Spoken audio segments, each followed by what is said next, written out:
Welcome back to the deep dive, everybody. Today, we're going deep on something pretty unique. We're going to be looking at a recent interview with someone who's been through like a lot of different spiritual experiences. And it's fascinating, to say the least. This guy was a 33rd degree Mason, but get this, he was also heavily into witchcraft and Satanism, like, at the same time. It's one of those things you don't hear every day. I mean, this isn't just someone dabbling in a few different beliefs.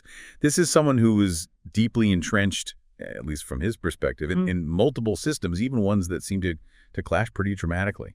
Right. And I think for anyone who's ever been even a little curious about secret societies, or hidden knowledge and these kind of less explored parts of spirituality, this deep dive is going to be, it's going to be eye-opening, to say the least. And what we're really trying to do here is, it's not just about telling a story. It's about, like, taking apart this guy's journey, seeing how he moved through these different spiritual paths, the crazy connections he found along the way, and really what made him change his beliefs so completely in the end.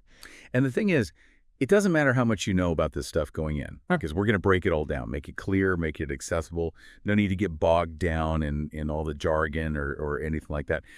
Yeah, absolutely. So we're going to be looking at, initiation rituals and this whole royal secret thing in Freemasonry, the surprising links he saw between Freemasonry and other occult practices, and just the things that totally changed his spiritual direction. It's a wild ride. So let's dive right in, shall we?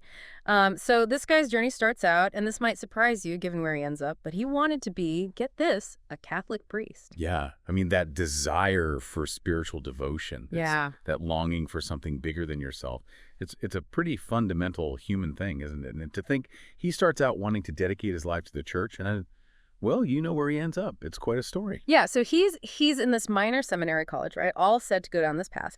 And then, get this, a theology professor, of all people, tells him, hey, if you want to really understand Christ, study the occult. Now, that's some advice you don't hear every day, is it? But the professor's reasoning was that Christ's miracles, they had their roots in Eastern studies and Egyptian magic, you see. So it's like, to truly understand the light, you got to delve into the darkness or something. Pretty interesting thought, isn't it? Wow, yeah. And so our guy, he actually takes this advice to heart. It's the late 1960s, before the internet and all that. And he stumbles upon this book, Diary of a Witch by Sybil Leek. And this book, it kind of changes everything for him. It presented witchcraft not as, evil or anything, but as this ancient pagan religion. She even went so far as to say that Jesus himself was a witch and his apostles were like a coven. That's a pretty bold claim, isn't it? I mean, it completely reframes how you view witchcraft. Takes it out of that traditional framework of, devil worship and all that, and puts it into a historical and maybe even romanticized pagan context. And it really grabbed his attention. He starts writing to this guy, Alex Sanders, the self-proclaimed king of the witches. Finds a coven in Illinois, gets initiated into witchcraft. Then he joins an Alexandrian coven in Boston, rises to the rank of high priest, even starts his own covens in Dubuque and Milwaukee. Yeah. Now, when we think witchcraft, we might think, devil worship. But he makes it very clear this was what they called white witchcraft. Yeah, that's crucial to understand. He really stresses that the focus was on this goddess, often associated with the moon, and a horned god. No devil worship here. This is polytheism, a belief in multiple gods, not just the Judeo-Christian God. And they were very explicit about not including the devil in their rituals. Yeah, he describes some of it as almost, idyllic. Gatherings, herbs, rituals, outdoors, even nude under the moonlight sometimes. But he does mention that the Alexandrian tradition, they had this thing called ceremonial magic and even, sex magic. So things were getting a bit more, esoteric, shall we say. Yeah, it's definitely a more intense side of things. Goes beyond just, gathering herbs and dancing under the moon. We're talking rituals and practices that tap into some pretty deep, maybe even dangerous energies. Right. So he keeps exploring, right? He meets this guy, Eli, who he says was the Grand Master Druid of North America, gets involved in Druidism. And around the same time, the guy who owns this occult bookstore he frequents, who he describes as kind of manipulative, he tells him to read the Satanic Bible by Anton LaVey. This seems to be a big turning point for him. LaVey and Satanism, as he understood it, it wasn't about worshiping some, literal devil. It was more about Satan as like an archetype, a symbol of self-empowerment, individualism, rejecting traditional Christian morality. Yeah. And for him at that point in his life, it kind of made sense. Yeah, it was a different way of looking at things. He even writes to the Church of Satan in San Francisco, becomes a member, rises to the second degree, warlock. And then this grand jury at Eli gives him some more interesting advice, let's call it. He says, join the Freemasons, to understand Luciferian energy. Claims that Freemasonry was actually started by witches and that he himself was a 33rd degree Mason. And then, get this, he says, if things start going really bad, join the Mormon Church. Says it was started by witches as a place to operate in secret. Wow. Okay. That's quite a take on both Freemasonry and Mormonism, to say the least. Yeah. I mean, that's certainly not the generally accepted history or understanding of either organization, is it? But it just goes to show how diverse and maybe even a little strange the information he was getting at this point was. Yeah, for sure. But he takes the advice, joins a Masonic lodge while still being a Satanist and a witch, which, by the way, he kept secret from everyone except his inner circle. They'd initiated like 100 people into witchcraft by this point. So he starts describing his experiences in the Blue Lodge, the first 3 degrees of Freemasonry. Entered apprentice, fellow craft, and master mason. He says you had to believe in God, but they weren't picky about which one. So he could say he believed while still holding on to his unique theological views. Right. So that's something really interesting about Freemasonry, isn't it? You got to believe in a higher power, but they don't tell you what to believe, which means people from all kinds of backgrounds can join. But it also, as he points out, allows for interpretations that, well, that might be pretty far out there compared to traditional ideas about God. Yeah. He describes a lot of memorization, learning rituals, having a mentor who he remembers as a nice guy who helped him through the early stages. But he also says even then he was starting to get this creepy feeling about some of it.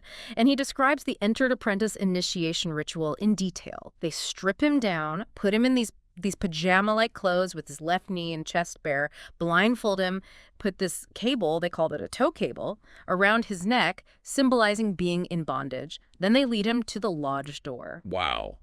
That's pretty intense, isn't it? Yeah. The blindfold, the cable, it's all about vulnerability, being stripped of your identity, led into the unknown. You see this kind of stuff in initiation rites all over the world, in different cultures and organizations. It's about breaking you down and rebuilding you in a new way. Right. So there he is at the door, blindfolded. And there's this whole scripted dialogue, right? Yeah. The officer asks why he wants to be admitted, and the guy guiding him says he's been long in darkness and is now seeking light. And our speaker, looking back on this as a Christian, he's like, how could someone with Jesus in their heart be considered to be in darkness? It just shows how your interpretation of these symbols changes completely depending on what you believe, Yeah, it's a total shift in perspective. What's darkness to one person might be light to another, and vice versa.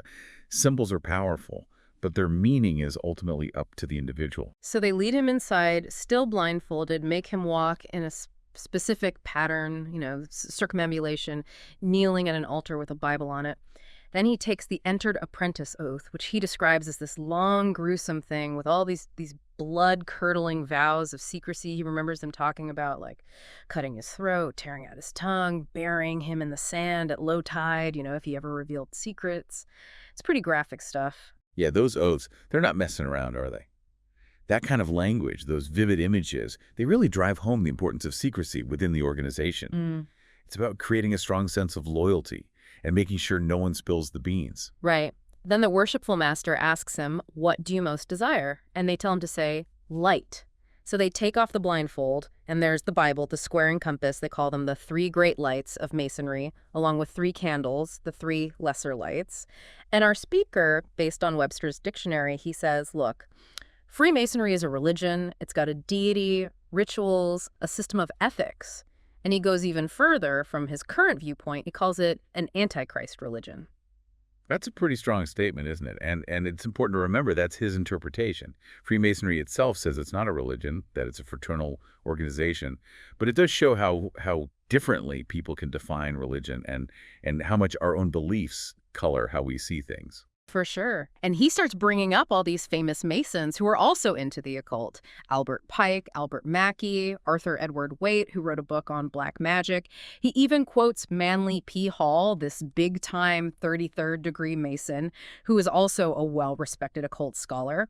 He talks about this passage in Hall's book, Lost Keys of Freemasonry, where he says that, the seething energies of Lucifer are there for the initiate who understands the craft. Right. So he's trying to show that there's this deeper, more hidden side to Freemasonry, one that's connected to occultism. Right. And Whether you agree with his interpretation or not, the fact that these figures existed, that they were both Masons and occultists, it does raise some interesting questions, doesn't it?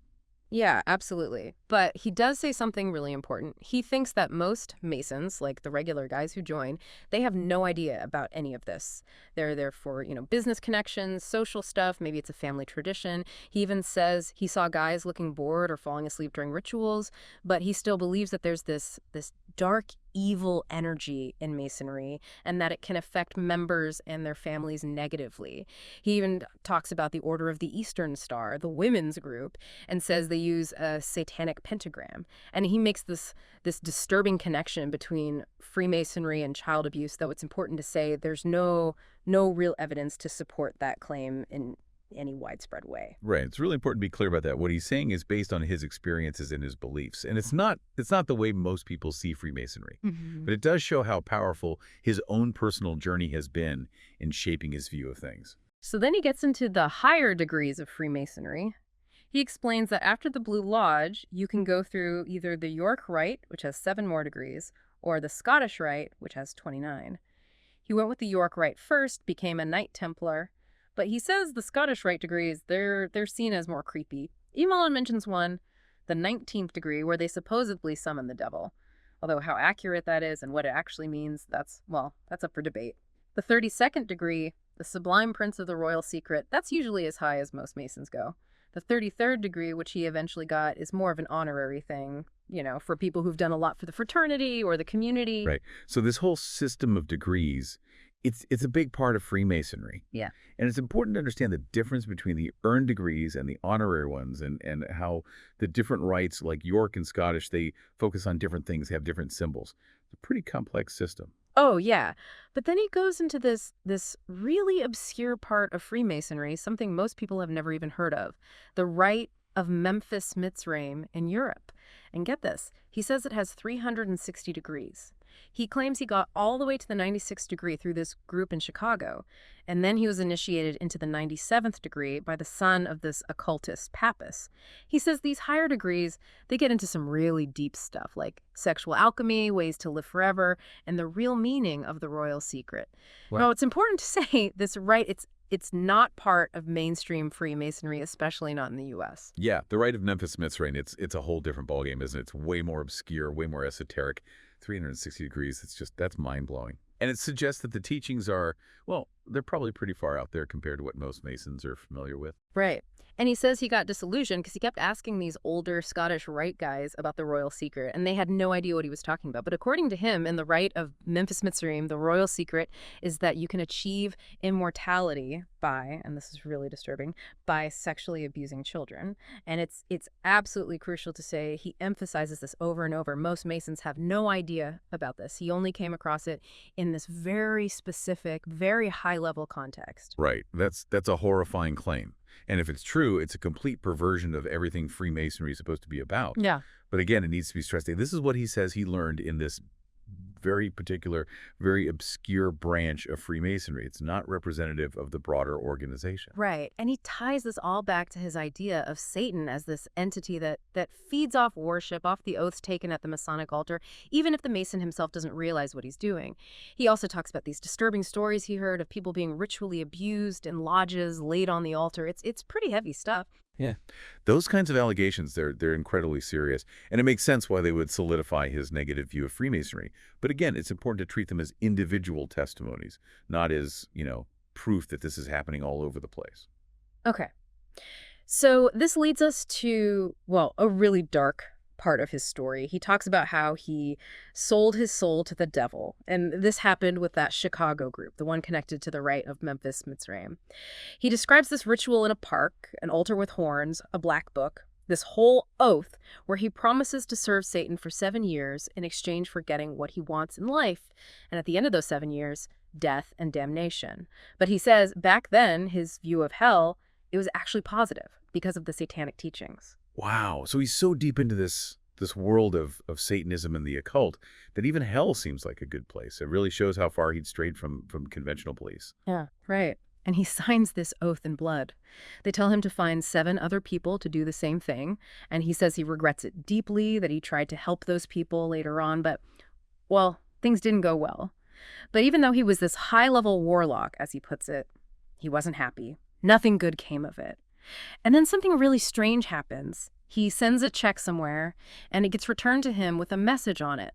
Something about prayer in Jesus' name, even though he'd never had any contact with Christians before. And then things start falling apart. He loses his occult powers, he loses his job, he gets really sick, he tries praying to Lucifer, but nothing. So it's like this random act of kindness, this message about prayer. It's like it planted a seed, right when his world was crumbling around him. It's like a crack in his reality, a glimpse of something different. Exactly. And the next day, get this, 2 teenage girls from Chicago show up at his door. They're Satanists, but they've got these Chick Publications comic books with them, Spellbound and Angel of Light. And these comics, they're all about how dangerous the occult is and how Lucifer is this deceiver who's behind all these false religions. And then the very next day, Mormon missionaries show up. And he thinks, at first, that this is a sign from Lucifer. So he ends up joining the Mormon church. It's amazing how he's still interpreting everything through his existing beliefs, isn't it? Even these seemingly positive events, he sees them as part of the satanic world he's in. Yeah. So he's in the Mormon church now, stops all his old practices, but based on what that Grand Druid had told him, he still thinks he can do white witchcraft and be a Mormon. He gets baptized, becomes an elder, even serves as the elders' quorum president. He talks about how good the Mormons are at taking care of each other, how welcoming they are, that love bombing thing you hear about. But he also says it's a huge time commitment, all this unpaid work for the church. And he tells this story about this nice old guy who's stuck as a deacon because he can't quit smoking. And he sees that as a sign that Mormonism doesn't have real power to change people. So he starts having doubts. So it's a mixed bag, right?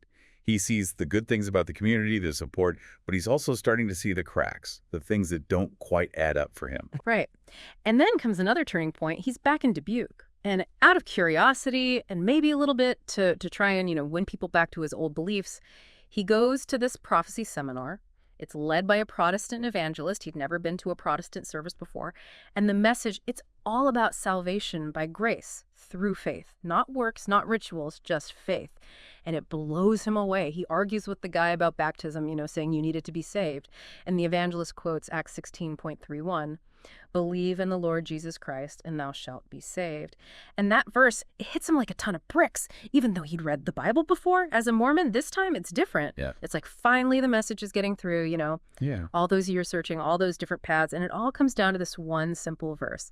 The power of Scripture, it's pretty amazing. Yeah. He says he was trembling, goes home, starts praying and fasting, which is what Mormons do when they're facing a spiritual crisis.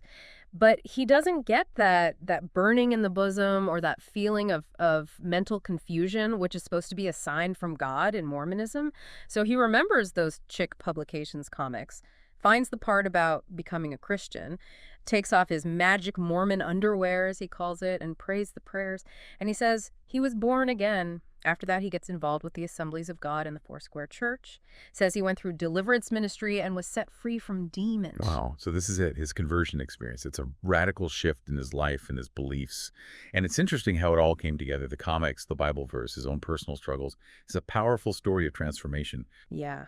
And he says that 7-year pact he made with the devil, it was broken when he became a Christian. He renounced all those oaths, the Masonic ones, the Mormon ones, the Satanic ones. And even though Masons take those vows of secrecy really seriously, he's been speaking out about his experiences ever since. He even says people have tried to kill him because of it. He tells the story about going back to a Masonic lodge after he became a Christian. And he could feel this darkness, this oppressive presence in the building. And as soon as he left, it was gone. So even though he's renounced all of that, he still feels that darkness, that spiritual weight when he's around it. It just shows how deeply it affected him, how real it was for him. Yeah. And he says he was drawn to the 8th chapter of Ezekiel in the Bible. And he saw all these parallels between what Ezekiel describes and what he'd seen in Freemasonry. Women weeping for Tammuz, who he recognized as a Masonic deity. Men worshiping the sun with their backs to the Lord's house. Masonic temples face east. The worshipful master sits in the east. They do a lot of rituals facing east. And he even connects the worshipful master knocking up the lodge 3 times with his gavel to the sun rising in the east.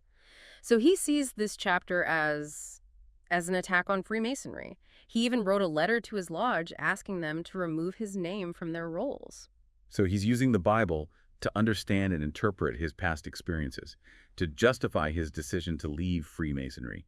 And it's a reminder that how we interpret Scripture, it's very personal, and it can be deeply influenced by our own lives, our own journeys. Man, what a story, right? I mean, we just scratched the surface here, but it makes you think, doesn't it? About spiritual power, where it comes from, the things that might be hidden beneath the surface of seemingly normal organizations. What really stood out to you from all of this? I think it's just a really powerful example of someone searching for meaning, for belonging. And that search can take you to some pretty unexpected places. And it raises some big questions for all of us, about what we believe, about who we trust, about the possibility that there are things going on that most of us are completely unaware of. It really encourages us to think critically, to be discerning, to not just accept things at face value, especially when it comes to spiritual claims and organizations. I think. Yeah, absolutely. And, think about the connections he made between all these different worlds: witchcraft, Satanism, Freemasonry, Mormonism, and finally Christianity. It's a lot to take in, but it's a reminder that everyone has a story, and sometimes those stories are, well, they're more complex, more surprising than we could ever imagine. So keep an open mind, do your own research, and most importantly, think for yourself. And if you're interested in learning more about this guy's experiences, he actually wrote some books about it, which we'll link in the show notes. So check those out if you want to go even deeper.